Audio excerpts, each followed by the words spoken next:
Welcome back. जय हिंद। आज हम सभी लोग चर्चा करेंगे यूपी पीएससी के थ्रू जो परीक्षा कराई जा रही है आरओ और एआरओ की, उसका सामान्य अध्ययन का जो पेपर होता है, तो पेपर होता है 140, यानी 40 प्रश्न होंगे और 40 नंबर होंगे। 140 प्रश्नों का 140 नंबर होगा, क्योंकि जीएस का जो सिलेबस होता है बहुत वास्ट होता है, मतलब बहुत ही विशाल होता है। तो शुरुआत कहाँ से की जाए? आज हम हम लोग हिस्ट्री का जो है इंट्रो पढ़ देखते, थोड़ा सा इंट्रोडक्शन हो जाएगा। इसके बाद एक दिन में एक टॉपिक कंप्लीट होगा, तो समझ में आ जाएगा। हिस्ट्री पहले इसके लगा देते हम लोग, पिता कौन है। आप लोग क्विक नोट बनाइए, हेरोडोटस। इतिहास का पिता कौन है? हेरोडोटस। देखिए, इतिहास जो होता है ये अपने आप में एक अथाह सागर है, लेकिन हम उनमें से उन विषयों पर चर्चा करेंगे जिन विषयों में से आयोग ने पेपर बनाया हुआ है और क्वेश्चन आए हुए हैं। तो इतिहास को पहले हम डिवाइड कर लेते हैं, हमको पढ़ना क्या क्या है या कैसे इसका अध्ययन किया जाता है। तो इतिहास को मुख्यतः 3 भागों में बांटा जाता है। पहला जो होता है 3 कालों में, पहला होता है प्रागैतिहासिक काल।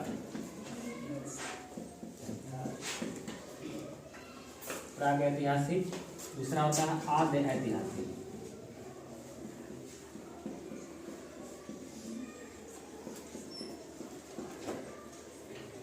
आद्य ऐतिहासिक। और तीसरा होता है ऐतिहासिक।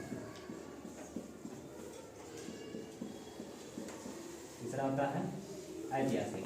तो उन आधार पर आधुनिक इतिहास को किस तरह से पढ़ा जाए, 3 कालखंडों में बांट दिया गया। पहला प्रागैतिहासिक काल, यानी वे सारी वस्तुएं, वे सारे साक्ष्य जिनका हम लोग केवल कोई नमूना प्राप्त किए हैं, कोई लिखित साक्ष्य नहीं है, कोई भी लिखित साक्ष्य है उपलब्ध ही नहीं है अभी तक, यानी लिखित बिल्कुल भी नहीं है।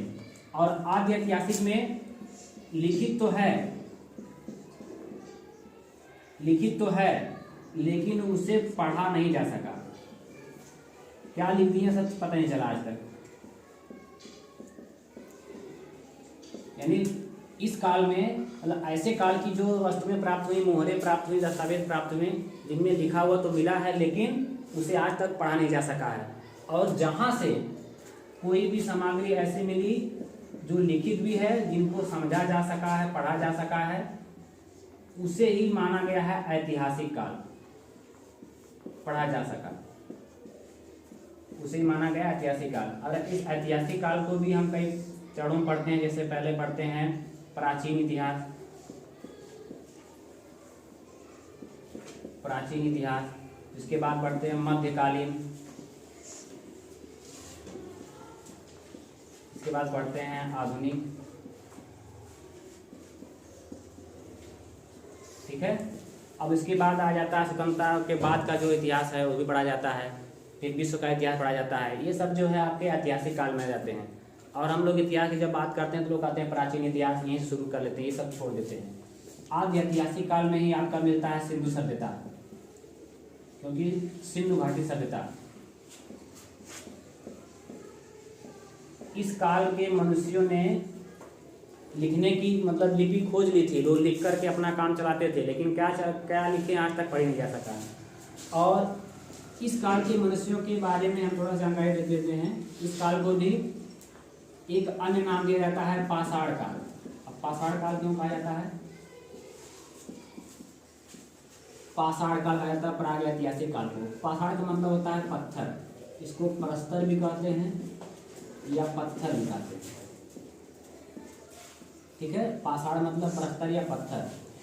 इसको पाषाण काल क्यों कहा जाता है? उस समय जो है, जो मानव थे वो आदि मानव थे, प्राचीन समय के जो मानव थे, वो उनका जीवन पत्थरों से ही डिपेंड था। समझ लीजिए, पत्थर पर रहते थे, पत्थर पर सोते थे, पत्थर की गुफाओं में रहते थे, पत्थर से हथियार बनाकर शिकार करते थे।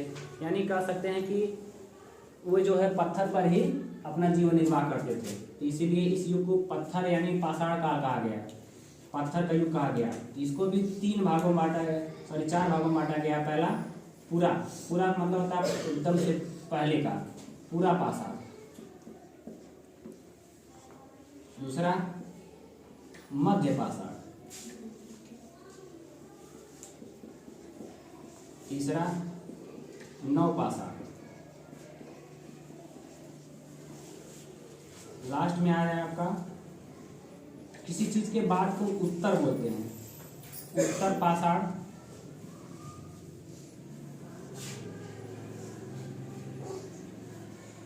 या इसको ताम्र पाषाण भी बोलते हैं। ताम्र का मतलब तांबा। इस युग में आते आते मनुष्य ने एक धातु की खोज कर ली जिसका नाम रखा गया तांबा।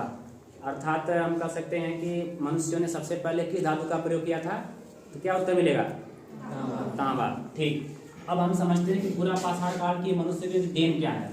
सबसे अनोखी घटना है इस समय की आग की खोज की थी। पूरा पाषाण काल में आग की खोज सबसे पहले अनोखी घटना है। इस प्रकार ये इस समय मनुष्य क्या था? आखेटक था। आखेट माने शिकार करना, और आखेटक मतलब शिकारी, ये हो गया। और इसका जो सारा जीवन व्यतीत होता था खाद्य संग्राहक, यानी खाना जुटाने में, खाद्य संग्राहक, ये पूरा पाषाण काल का व्यक्ति।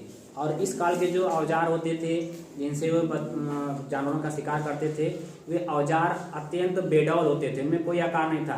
बड़ा सा पत्थर उठाए, एक पहाड़ की छोटी से पहाड़ के नीचे ऊपर खड़े हो गए, जानवरों का झुंड जा रहा उसे छोड़ दिए, कोई दबा या नहीं दबा, कोई मर गया उसे खा लिए सब।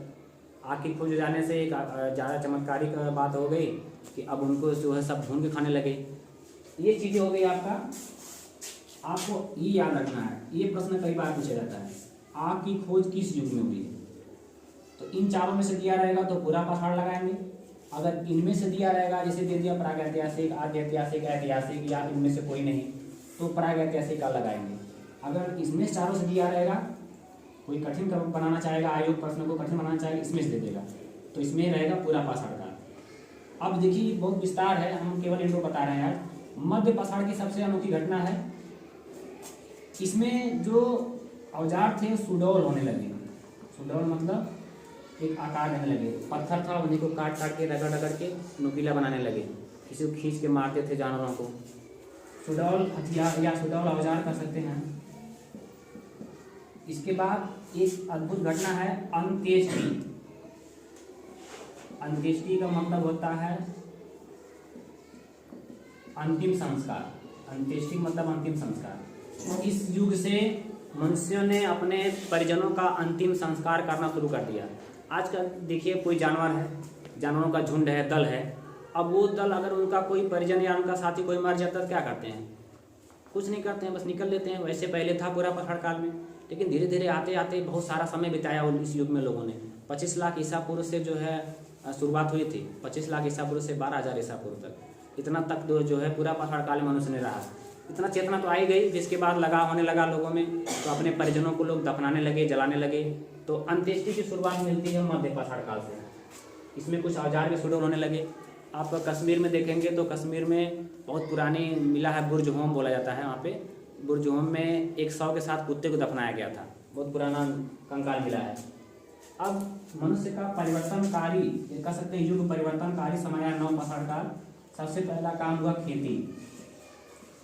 खेती का आविष्कार हुआ, यानी खेती करना प्रारंभ किया लोगों ने। खेती करना प्रारंभ किया। अगर आप खेती करना शुरू कर देंगे, खेत में फसल बो देंगे, तो आप घुमक्कड़ का जीवन व्यतीत नहीं कर सकते। जैसा कि इधर होता था, लोग शिकार करने निकल जाते थे, कोई निश्चित ठिकाना नहीं था कहाँ घर आना कहाँ नहीं रहना है। शिकार पे निकल गए, जहाँ शाम हो गई वहाँ पर रह लिए, तो घुमक्कड़ जीवन व्यतीत करते थे। लेकिन आप खेती करेंगे तो आपको खेती का देखभाल करना होगा। खेती के लिए आपको समय देना पड़ेगा, एक स्थान पर रहना पड़ेगा। तो यहाँ पर क्या निवास बनाया, खेती निवास बनाया। इसमें युगांतकारी परिवर्तन हुआ, पहिए का आविष्कार हुआ। पहिए का आविष्कार,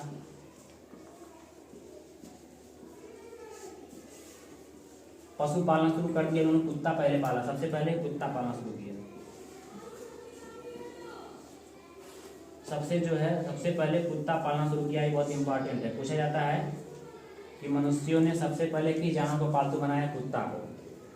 और सबसे पहले प्रयोग होने वाला औजार क्या था जो धातु का बना था कुल्हाड़ी, वो बाद में आता है, अभी नहीं। अब देखिए यहाँ तक तो कुल ठीक ठाक चल रहा था, औजार भी बहुत सारे सुडौल हो गए थे।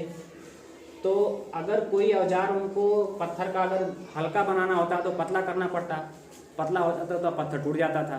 बड़ी तो तांबे की जब खोज हो गई तो जैसे मान लीजिए भाला बनाना है तो डंडा बना दिए तांबे का और उस पर रगड़ के नुकीला कर दिए, सब पत्थर का आगे पत्थर लगा दिए।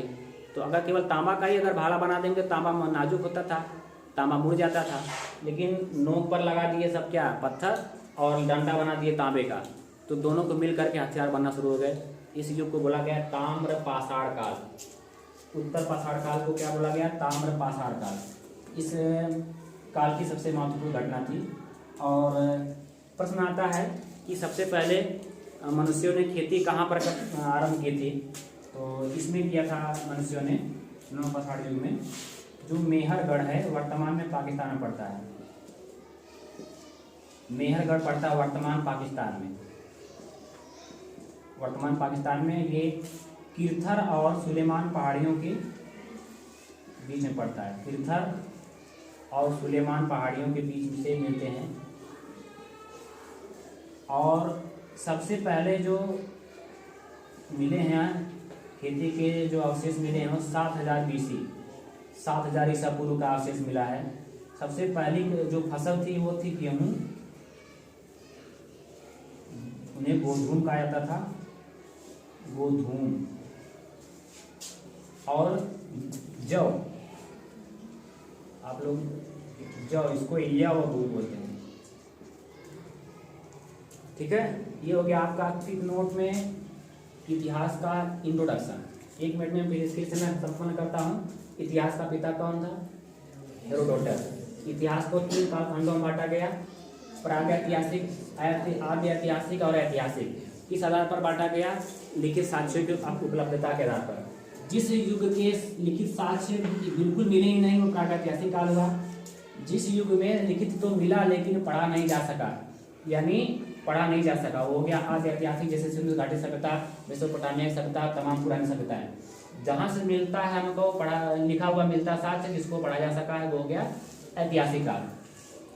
इसके बाद ये तो बहुत कम है, ये आपका 1 दिन 2 दिन लग सकता है आद्य ऐतिहासिक काल पढ़ने में। उसमें हमको केवल और केवल ही पढ़ना है, वो सिंधु घाटी सभ्यता। तो आद्य ऐतिहासिक काल खत्म हो जाएगा, ज़्यादा समय लगेगा आपका ऐतिहासिक वाले में। तो आज के लिए बस इतना ही, मिलते हैं नेक्स्ट वीडियो में, तब तक के लिए जय हिंद।